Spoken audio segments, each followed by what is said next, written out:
মুহুরী নদীর তীরে একটা নিবিড় নৈঃশব্দ, শুধু জলের কলকল আর দূরে পাখির ডাক। কিন্তু এই নির্মলতার আড়ালে লুকিয়ে আছে একটা ঝড়, যার গর্জন এখনো শোনা যায়নি। বাংলাদেশের মাটিতে একটি বাঁধ উঠছে ধীরে অথচ অবিচলভাবে। এই বাঁধ শুধু মাটি আর কনক্রিটের নয়, এ যেন একটা রাজনৈতিক প্রতিশোধের প্রাচীর, যার প্রতিটি ইট দিল্লির কপালে অদৃশ্য ভাঁজ ফেলছে। এই গল্পের কেন্দ্রে আছেন ডক্টর মোহাম্মদ ইউনূস, একজন নোবেল বিজয়ী, যার প্রতিটি পদক্ষেপ মোদির কূটনৈতিক দাবার ছককে যেন উল্টে দিচ্ছে। ত্রিপুরার দক্ষিণ সীমান্তে অস্থিরতার ছায়া। বর্ষার পানি এখনও নামেনি, অথচ ত্রিপুরার সরকারের ঘুম ভেঙে গেছে। গত বছরের আগস্টে ত্রিপুরা যখন বিনা নোটিশে জমানো পানি ছেড়ে বাংলাদেশের নোয়াখালী ও কুমিল্লার লাখো মানুষকে বন্যার মুখে ঠেলে দিয়েছিল, তখন কি তারা এই দিনের কথা ভেবেছিল? শত কোটি টাকার ক্ষতি, ভাসমান মানুষের আর্তনাদ, সেসব যেন এক তুচ্ছ ঘটনা ছিল মোদির কাছে। কিন্তু এবার বাংলাদেশ জবাব দিচ্ছে নিজের শর্তে। মুহুরী নদীর বেসিনে বাঁধ নির্মাণের সিদ্ধান্ত নিয়েছে অন্তর্বর্তী সরকার, আর এই সিদ্ধান্তই যেন ভারতের কূটনৈতিক দুর্গে ভাঙন ধরিয়েছে। দিল্লির প্রাসাদে অস্বস্তির হাওয়া। মোদির সরকার, যারা দক্ষিণ এশিয়ায় একছত্র আধিপত্যের স্বপ্ন দেখে, এখন দিশেহারা। শেখ হাসিনার পতনের পর বাংলাদেশের রাজনৈতিক আবহ বদলে গেছে। নতুন সরকার প্রফেসর ইউনূসের নেতৃত্বে আত্মনির্ভরশীলতার পথে হাঁটছে। এই পরিবর্তন ভারতের জন্য যেন এক ব্যক্তিগত অপমান। মুহুরী নদীর তীরে বাঁধ নির্মাণের খবরে ত্রিপুরা সরকারের অস্থিরতা এরই প্রমাণ। তারা বলছে এই বাঁধ বর্ষায় বন্যা ডেকে আনবে। কিন্তু এই আশঙ্কার পেছনে কি সত্যিই জলের ভয়, নাকি রাজনৈতিক প্রতিশোধের আতঙ্ক? ত্রিপুরার প্রশাসন তড়িঘড়ি একটি উচ্চ পর্যায়ের পর্যবেক্ষণ মিশন পাঠিয়েছে।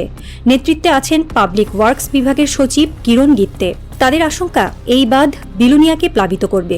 ভারতীয় গণমাধ্যম এনডিটিভি জানিয়েছে, সীমান্তের জনপদে ছড়িয়ে পড়েছে গভীর উদ্বেগ, যেন বাংলাদেশ বাঁধ নয় সুনামি ছাড়ছে। কিন্তু এই উদ্বেগ কি শুধুই জলের ভয়, নাকি এটি অভ্যন্তরীণ অব্যবস্থাপনার দায় চাপানোর একটি ছুতো?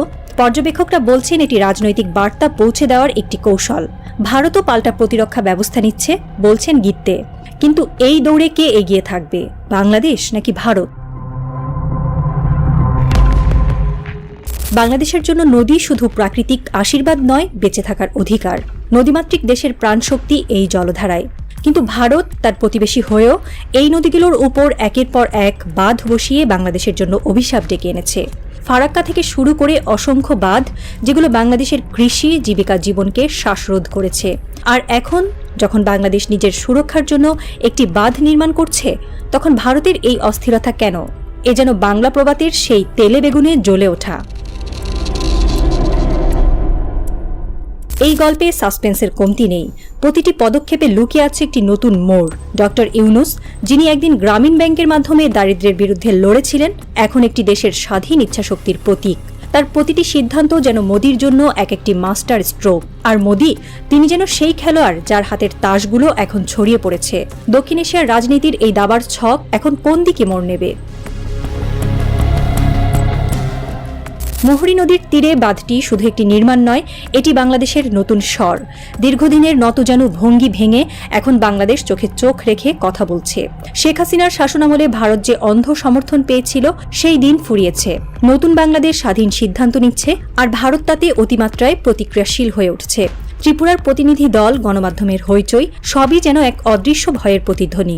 কিন্তু এই গল্পের শেষ কোথায়? বর্ষা আসবে, জল নামবে। মুহুরী নদীর বাঁধ কি সত্যিই ত্রিপুরাকে ভাসিয়ে দেবে, নাকি এটি বাংলাদেশের জন্য একটি নতুন শক্তির প্রতীক হয়ে উঠবে? নাকি এই সবই একটি রাজনৈতিক খেলা, যেখানে জল শুধুই একটি অজুহাত? প্রশ্নগুলো ঘুরপাক খাচ্ছে উত্তরের অপেক্ষায়। একটা বিষয় স্পষ্ট, মুহুরী নদীর তীরে উঠছে একটি বাঁধ, আর তা শুধু জল আটকানোর নয়, একটি দেশের আত্মমর্যাদার ঘোষণা। প্রফেসর ইউনূস, যাকে সবাই ভেবেছিল কেবল অর্থনীতির সৌম্য শিক্ষক, তিনি এখন রাজনীতির দাবার ছকে অপ্রতিরোধ্য খেলোয়াড়।